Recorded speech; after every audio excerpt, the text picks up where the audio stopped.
अनंत काल की छायाओं में जहां देवता मनुष्यों के बीच चलते हैं और कर्म अपना अटूट जाल बुनता है, रामायण में गहरे अंधेरे सच छिपे हैं। क्या सीता की कृपा बदले की आग में तपकर बनी थी? क्या रावण का साम्राज्य चुराया गया था, बनाया नहीं? उसके 10 सिर राक्षसी नहीं बल्कि महान बुद्धि के प्रतीक। और वे भूले हुए नायक जो चुपचाप बलिदान देते रहे, एक बहन जिसे किंवदंती से मिटा दिया गया। आज रात हम पर्दा हटाते हैं 5 अनकहे रहस्य जो उस महाकाव्य को तोड़ देते हैं जिसे आप जानते थे, कर्म के पुनर्जन्म से लेकर शाश्वत श्राप तक। क्या आप दिव्य को सवाल करने के लिए तैयार हैं? रामायण की सबसे अंधेरी फुसफुसाहट आपका इंतजार कर रही है। आज हम रामायण में गहराई से उतरते हैं। मंदिरों में दोहराई जाने वाली कहानियां नहीं, बल्कि प्राचीन श्लोकों और भूले हुए पुराणों में दबी रहस्य। हर रहस्य पिछले से ज्यादा हैरान करने वाला। चलिए खुलासा शुरू करते हैं। रहस्य नंबर 5, शांता। भगवान राम की भूली हुई बहन। अयोध्या के चमकते महलों में राजा दशरथ 4 दिव्य पुत्रों के पिता के रूप में जाने जाते हैं, राम, भरत, लक्ष्मण और शत्रुघ्न। लेकिन इतिहास की हवाओं में यह फुसफुसाहट है, उनकी सबसे पहले एक बेटी थी, शांता, जो कौशल्या से या कुछ कथाओं में दूसरी संतान से जन्मी बड़ी बहन थी जिसे महाकाव्य की रोशनी से दूर कर दिया गया। कल्पना कीजिए, सूखे से पीड़ित एक राज्य। अंगा के राजा रोमपाद, दशरथ के मित्र, मदद मांगते हैं। भाग्य से बंधे समझौते में दशरथ अपनी बेटी शांता को गोद दे देते हैं। लेकिन क्यों? शांता कोई साधारण बच्ची नहीं थी, वह महानता के लिए बनी थी। उसकी शादी ऋष्यशृंग ऋषि से हुई, सींग वाले तपस्वी, जिनका यज्ञ बाद में दशरथ को पुत्र देने के लिए वरदान लाया। वापस चलते हैं। वाल्मीकि रामायण में शांता की झलक छाया की तरह है, लेकिन महाभारत और क्षेत्रीय लोक कथाओं में उसकी कहानी खिलती है। बचपन में शांता की पवित्रता और बुद्धि चमकती थी। गोद लिए जाने के बाद वह राज्यों के बीच पुल बनी। उसके पति ऋष्यशृंग ने पुत्र का मेष्टि यज्ञ किया, वही अनुष्ठान जिसने देवताओं को दशरथ के पुत्र दिए। शांता के बिना शायद राम भी न होते। फिर भी भूली क्यों गई? शायद पुरुष वारिसों और धर्म की परीक्षाओं पर केंद्र बनाने के लिए। कुछ पुराणों में शांता की भक्ति उसके दत्तक परिवार के प्रति सीता के बलिदानों जैसी है। वह महाकाव्यों की उन अनसुनी महिलाओं का प्रतीक है, शक्तिशाली, महत्वपूर्ण, लेकिन किनारे पर धकेल दी गई। कल्पना कीजिए विडंबना, राम आदर्श पुत्र जिसकी बहन ने उसके जन्म की व्यवस्था की। यह रहस्य रामायण के फोकस को चुनौती देता है, याद दिलाता है कि हर किंवदंती के परिवार के पेड़ में छिपी शाखाएं होती हैं। लेकिन क्या पत्नी की भक्ति वचनों से आगे जाकर अनंत नींद तक गई? निर्वासितों की रक्षा में कौन सा छिपा बलिदान था? सुनिए रहस्य नंबर 4। रहस्य नंबर 4, उर्मिला की 14 साल की नींद। जब राम, सीता और लक्ष्मण 14 साल जंगलों में भटके, तब एक महिला का शांत नायकोपन युगों तक गूंजा। उर्मिला, लक्ष्मण की समर्पित पत्नी और सीता की बहन, निर्वासन में नहीं गई, बल्कि उसने ज्यादा गहरा भाग्य अपनाया। नींद की देवी निद्रा द्वारा दिया गया स्वैच्छिक कोमा। प्रस्थान से पहले की रात कल्पना कीजिए। लक्ष्मण राम से वचन लेते हैं, मैं न सोऊंगा, न सुख भोगूंगा, न आराम करूंगा, सिर्फ तुम दोनों की रक्षा करूंगा। लेकिन नींद इंसान की जरूरत है। निद्रा देवी आती हैं और लक्ष्मण के नींद के कर्ज को उर्मिला पर डालने की पेशकश करती हैं।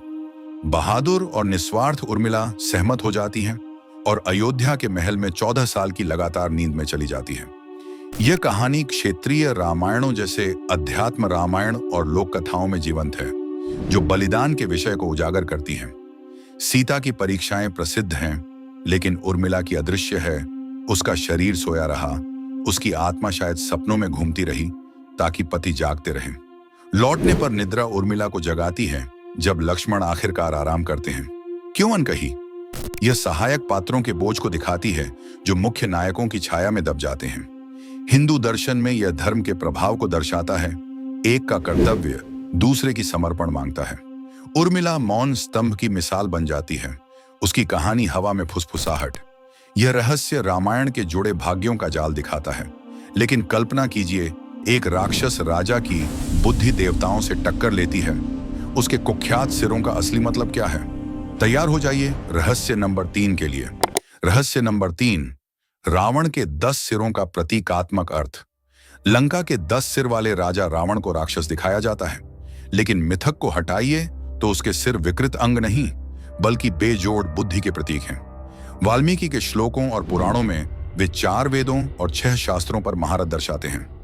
ऋग, यजुर, साम, अथर्व और न्याय, वैशेषिक जैसे दर्शन। रावण की दुनिया में कदम रखिए। आर्य विश्वरवा और राक्षसी कैकसी से जन्मे।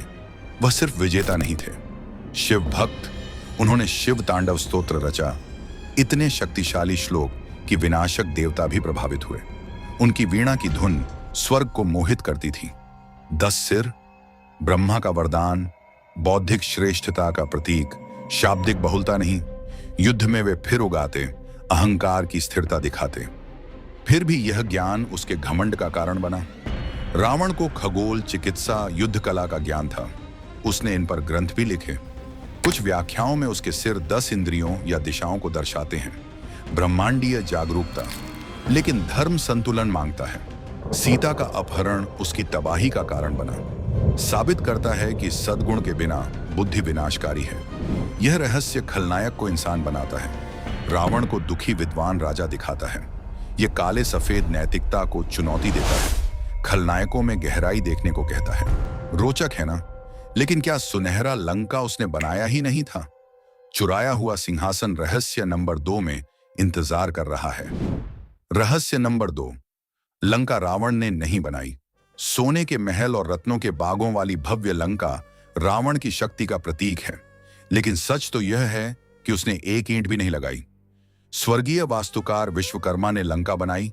पहले देवताओं का घर थी, फिर धन के देव कुबेर को दी गई, जो रावण का सौतेला भाई था।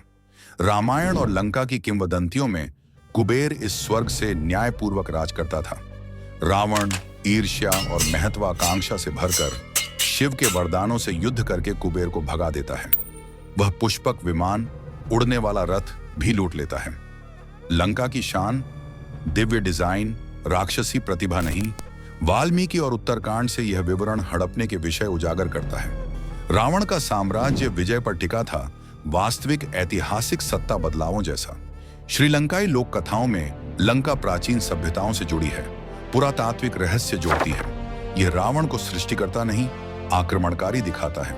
कर्म के चक्र को उजागर करता है, जो अन्याय से लिया जाता है खो जाता है। सच में चुराई हुई विरासत, लेकिन हमारा अंतिम रहस्य दिल पर वार करता है। प्राचीन क्रोध से भरा पुनर्जन्म। तैयार हो जाइए रहस्य नंबर 1 के लिए। रहस्य नंबर 1, सीता का पिछला जन्म और रावण से संबंध। महाकाव्य के केंद्र में कर्म का धागा है।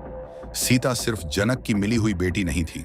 स्कंद और ब्रह्म वैवर्त पुराणों में वह वेदवती के रूप में पुनर्जन्म लेती है, एक आर्षि की बेटी जिसकी पवित्रता पर रावण ने अपनी नजर और हाथ डाला था। वेदवती विष्णु के लिए तप कर रही थी। रावण कामुक होकर उस पर हमला करता है। वह श्राप देती है, पुनर्जन्म लेकर उसका अंत करवाने की प्रतिज्ञा करती है, फिर खुद को आग में झोंक देती है। उन राख से सीता प्रकट होती है, लक्ष्मी का अवतार, लेकिन वेदवती का बदला उसकी आत्मा में अंकित। यह संबंध वाल्मीकि के मूल में नहीं, लेकिन बाद के ग्रंथों में बुना गया है। अपहरण की अनिवार्यता समझाता है, संयोग नहीं, ब्रह्मांडीय न्याय। सीता की परीक्षाएं वेदवती की आग की गूंज है, पवित्रता की परीक्षा, विजय निश्चित। यह रामायण को पिछले जन्मों की जटिलता देता है, जहां अन्याय युगों तक फैलता है। इसके बिना सीता की कहानी भक्ति है, इसके साथ प्रतिशोध है। एक रहस्य जो नायक और खलनायक को अनंत नृत्य में बांधता है। और इस तरह रामायण का पर्दा उठता है, कर्म, बलिदान और छिपी बुद्धि की परतें दिखाता है। ये रहस्य याद दिलाते हैं, महाकाव्य हमारी आत्मा के दर्पण हैं, शाश्वत और हमेशा खुलते रहने वाले। जय श्री राम। अगर इन अनकहे सच्चाइयों ने आपकी जिज्ञासा जगाई तो AI स्टोरी टेलिंग YTS को लाइक और सब्सक्राइब करें।